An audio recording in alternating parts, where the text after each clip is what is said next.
ராமகிருஷ்ண விஜயம் கொடுத்துருக்கோம். அது சித்தியோட கணவர் சித்தப்பா கொடுத்துன்னு போயிருக்காரு.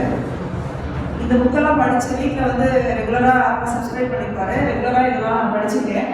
அதில் படித்து இன்னமும் என் மனசில் வந்து பதிவான சில 2 கதைகளோட முடிச்சுட்டேன். முதல் கதை வந்து ராமகிருஷ்ண பரமஹம்சர் ஒரு நாள் குளத்தில் குளிச்சுட்டு இருக்கும்போது தேவை ஒரு இடத்துல வெளியே விட்டுட்டே இருப்பார்.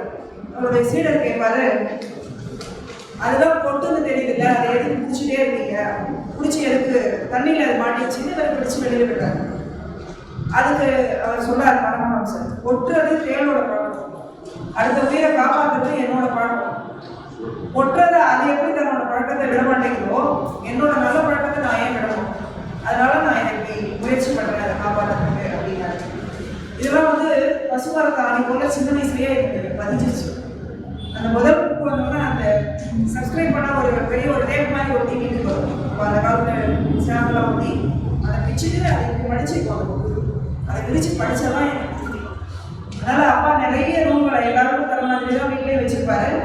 நான் போய் எப்பயுமே நான் ஆர்வமாக எடுத்து படிக்கிறேன். இன்னொரு கதை, ஒரு பெண் வந்து குழந்தை இல்லாமல் கடவுளை வேண்டி குறுகி ரொம்பவே வேண்டி வருஷத்துக்கு. அப்போ ஒரு நாள் அவள் கோயிலில் கடல் பக்கமாக போகும்போது இன்னொரு பெண்மணி குழந்தையோட ஓடி வருவாங்க. இந்த குழந்தைய கொஞ்சம் குடிமா, அவசர வேலையாக நான் இப்படி மறைவிடத்துக்கு போயிட்டு வரேன்னு அந்த பொண்ணு சொல்லுவாங்க. சரி, கொஞ்ச நேரம் நானே இந்த குழந்தை இல்லாத பெண் வாங்கி தன் மடியில் வைத்துக் கொள்வார். அப்போ என்ன பண்ணுவோம், அந்த குழந்தை வந்து அது டாய்லெட் போயிடும். அதை அசிங்கம் பண்ணிட்ட உடனே இந்த பெண் என்ன பண்ணுறா, சீச்சி அப்படின்னு அசூரியை அந்த குழந்தைய திட்டி ஒதுக்கி உதறிடுவான். அந்த குழந்தை மாயமாக மறைஞ்சிடும். அந்த பெண்மணியும் வரமாட்டா. மேலே இருந்து அசரீதி அவளை கேட்போம். இது அந்த புக்கில் நான் படிச்சிருக்காங்க.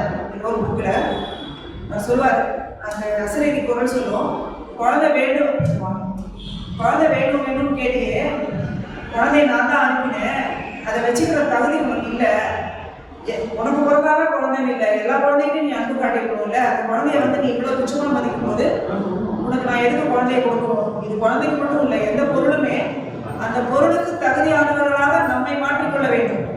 அப்போதான் அந்த பொருள் நம்மகிட்ட வரும். சும்மா பணம் வேணும், புகழ் வேணும், படிப்பு வேணும்ன்றதை விட அந்த விஷயத்துக்கு நாம தகுதியானவர்களா அப்படின்னு நம்ம முதல்ல அதை உணர்ந்து நம்மளை உயர்த்திக்கிட்டாலே அந்த பொருள் தன்னாலே நம்ம கிட்ட வரும். இது ரெண்டும் நான் சின்ன வயசுல படிச்சு எனக்கு ரொம்ப பதிஞ்சு போன விஷயம். அதனால எல்லாருக்கும் அதை ஃபீல் பண்ணக்கூடாது, எல்லாருக்கும் குடும்பமான புத்தகம் அப்படிங்காரு. சித்தப்பாவுக்கு நன்றி. அதை கொண்டு வந்த தம்பி சிவகுமார் மற்றும் அவர் மனைவி மங்கையரசி இருவருக்கும் என் நன்றி.